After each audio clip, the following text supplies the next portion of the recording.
I was teaching in a class this weekend, and a woman who I thought was fairly young. I mean, I don't, she may be in her early 50s. She said to me, 5 years and I want to retire. Well, I'm not against that, as long as you're like Till Evans. I got a letter from Till this week. I'm not going to read it to you, but I just want to hold it for a minute. I can't tell you what the power of holding a handwritten letter to me means from someone that I deeply love. I've carried this in my briefcase. I have taken it with me. I have read it.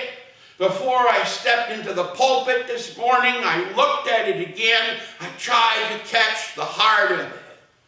But at the heart of this letter was the story of how she retired from teaching at Star King, where I did my master's, and at the age of 70 began to pastor churches in North Carolina.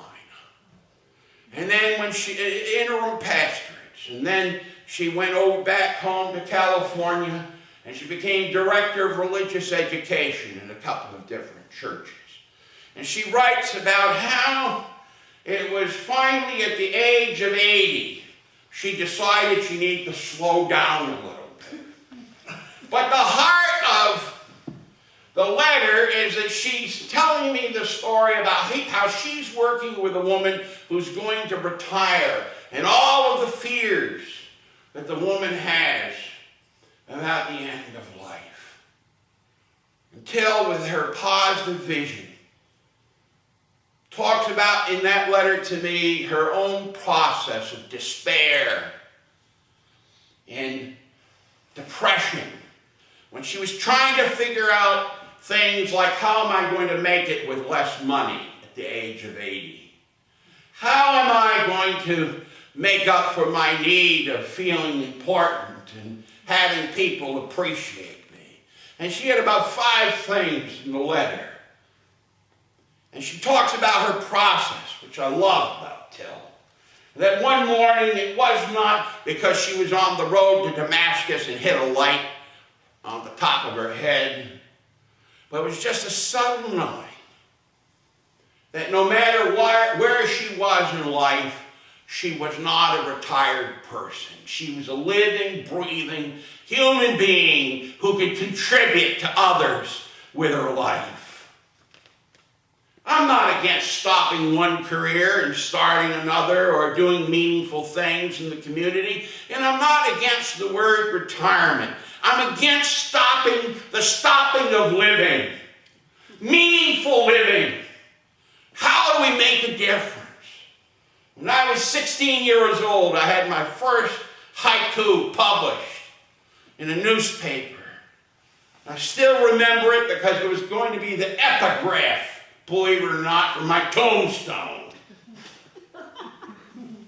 But it informed my life.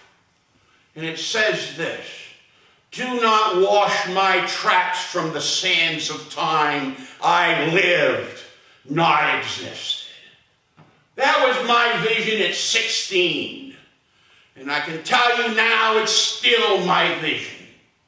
I want to make a difference. And to make a difference, Jesus said we don't need to accumulate political power. We need to be servant leaders. How can I be helpful? Not for the position of where I'm going to sit next to Jesus in heaven. It's irrelevant. But on earth, how can I be helpful to others? Can I do it for the common good?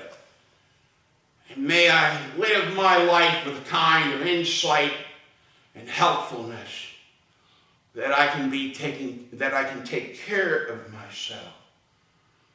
I find that what is true personally in having a positive vision of what I want, which gives me strength to carry on personally, is important in the life of institutions. In a couple of weeks, we're going to have a charge conference. We're going to meet with the district superintendent, and we're going to talk about where do we go in the future. Let's think about our lives personally and corporately in this community, informed by our faith and not our fears, informed by what we want in our lives personally and institutionally, and not by what we do not want. Amen. Amen.